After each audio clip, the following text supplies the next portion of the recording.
Dear audience, আসসালামু আলাইকুম। Dear audience, আজকে আমরা দেখব পেগাসাস D232 কন্ট্রোল বক্সের রিসেট এবং স্পিড লক কিভাবে করা যায় এবং এই মেশিনের কন্ট্রোল বক্স রিসেট করার পর কিভাবে পেয়ার করতে হয় মেশিনের সাথে সেটা দেখাবো। তো এই মেশিনটা আমাদের পেগাসাস ওভারলক মেশিনে ব্যবহার করা হচ্ছে।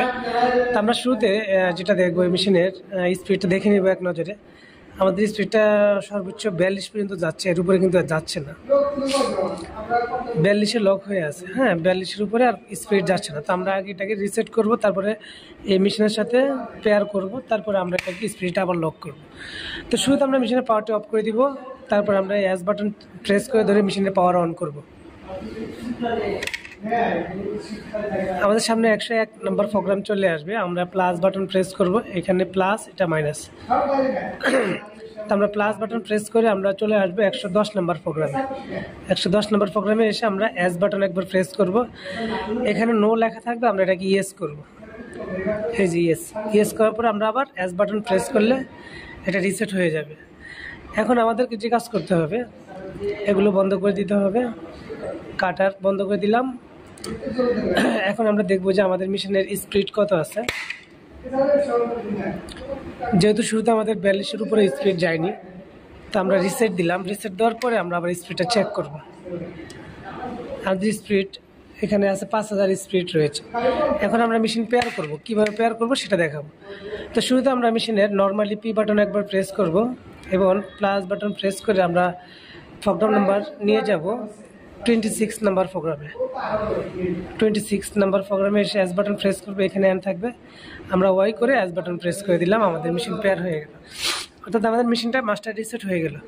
এখন আমাদের মেশিনের স্পিডটা যদি আমরা চেক করি, তখন সেক্ষেত্রে আমরা দেখব যে আমাদের মেশিনের স্পিড 5000ই আছে। আমরা যদি বাড়াতে চাই তাহলে সর্বোচ্চ 6500 পর্যন্ত স্পিড যাচ্ছে, এর বেশি কিন্তু আর যাচ্ছে না। তো আমরা অনেক সময় কিছু বিভিন্ন প্রসেস অনুযায়ী মেশিনের স্পিড লক করে রাখতে হয়। এটা হচ্ছে আমাদের সেফটির জন্য, কারণ কিছু কিছু প্রসেস আছে যে প্রসেসগুলোতে স্পিড লক না করলে আমাদের বিভিন্ন ধরনের সমস্যা হতে পারে। মেশিনের লাইফ টাইম কমে যেতে পারে, বা মেশিনের ড্রপ স্কিপ করতে পারে, বা প্রোডাকশনের অল্টার হতে পারে। এই জন্য আমরা স্পিডটা লক করে দিব। স্পিড লক করার জন্য আমরা এস বাটন প্রেস করে মেশিনের পাওয়ারটা অন করব। 101 নম্বর প্রোগ্রাম চলে আসবে, আমরা প্লাস বাটন প্রেস করব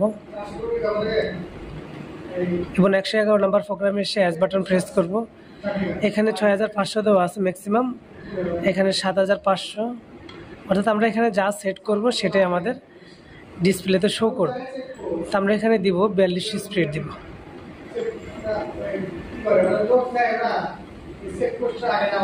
স্পিড দিলাম, দিয়ে এস বাটন দিয়ে সেভ করলাম। এখন আমরা মেশিনের পাওয়ারটা অফ করে দিব, অন করে আবার চেক করে দেখবো আমাদের মেশিনের পাওয়ারটা কত যায়। আমরা S button P button press করে প্রোগ্রাম নাম্বার 1-এ যদি এস বাটন সেভ করি, তাহলে এখানে 42 যাচ্ছে, এর উপরে কিন্তু আর স্পিড উঠতেছে না। এই নিয়মে চাইলে আপনারা পেগাসাস D232 কন্ট্রোল বক্সের মেশিনের রিসেট করতে পারেন এবং স্পিড লক এবং আনলক করে রাখতে পারেন। ভিডিওটি ভালো লাগলে অবশ্যই একটি লাইক করে দিবেন এবং চ্যানেলে নতুন হলে অবশ্যই চ্যানেলটি সাবস্ক্রাইব করে রাখবেন এবং পাশে থাকা ঘন্টা আইকন বেলটি বাজিয়ে রাখবেন এই ধরনের নিত্য নতুন ভিডিও নেক্সট টাইম পাওয়ার জন্য। আজকে পর্যন্তই, দেখা করবো পরবর্তী কোনো এক ভিডিও নিয়ে। সে পর্যন্ত সকলে ভালো থাকুন, সুস্থ থাকুন। আল্লাহ হাফেজ।